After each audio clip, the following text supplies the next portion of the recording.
Hello all and welcome to my channel. Today I'm going to talk about ChatGPT and its applications. So a lot have been talked about ChatGPT in several channels, news media. So you might already know something about it. It is a conversational AI created by a company called OpenAPI. They are based out in California. This application, unlike others, we already have chatbots in the market, a lot of them in fact.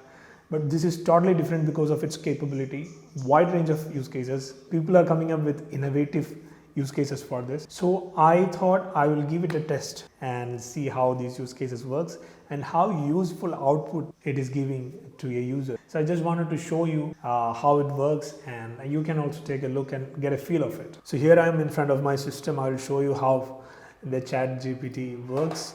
You can just Google for ChatGPT and open up their application.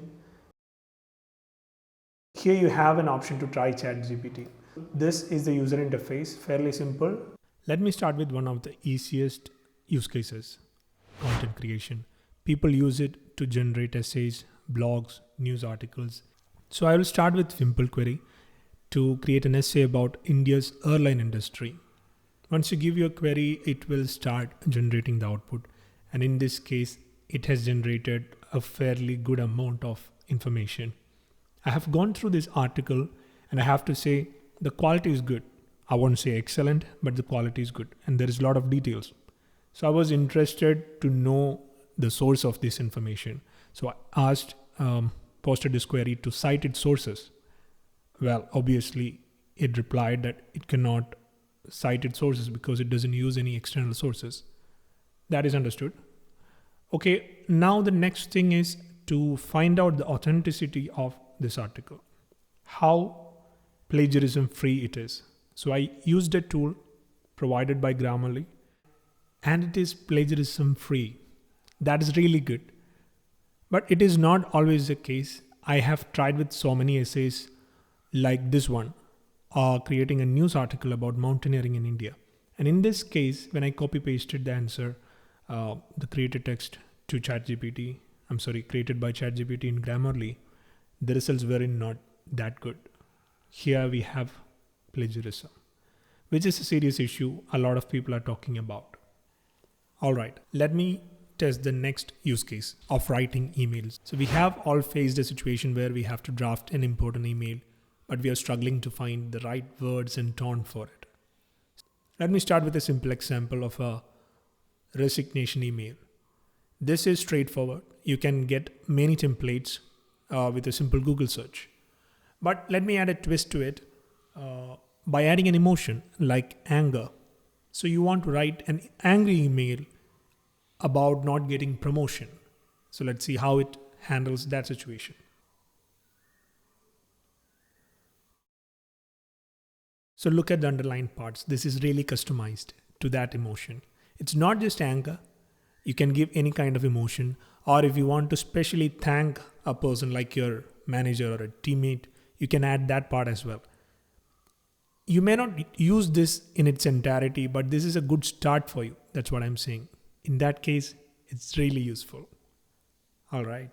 So let's go to the next example of using it as a search engine. We already have a lot of search engines, Google for example, but the problem with it is it's not conversational, right? It finds information from a lot of places and bring it to us. For example, a question like interview questions for a Java developer. It will find news articles and fetch us a lot of results. We can go to each website and check it out. So here I have asked for 5 questions and I'm not really happy about it. So I'm asking it to make it more tougher. You see, you can have a conversation, you can have the same thread of conversation and add to it. It made the questions tougher and gave 5 options to me. And from that 5 options, if I want to get the answer to the 4th question specifically, I can type it out and it will give the result. This is a different kind of search. Google will not do it for you. Moving on to yet another wonderful application. Since its launch, people have been using it even to develop small applications. So I thought I will give it a try by testing some SQL query generation.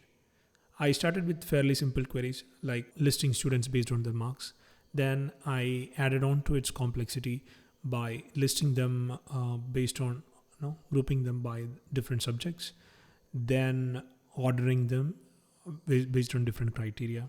Then I even tried with multiple tables, joining the data. Think what it can do if you have a really crisp statement to ChatGPT and it can create a complex query for you or a complex piece of code for you. That'll be a huge time saver for even people who start to code and all.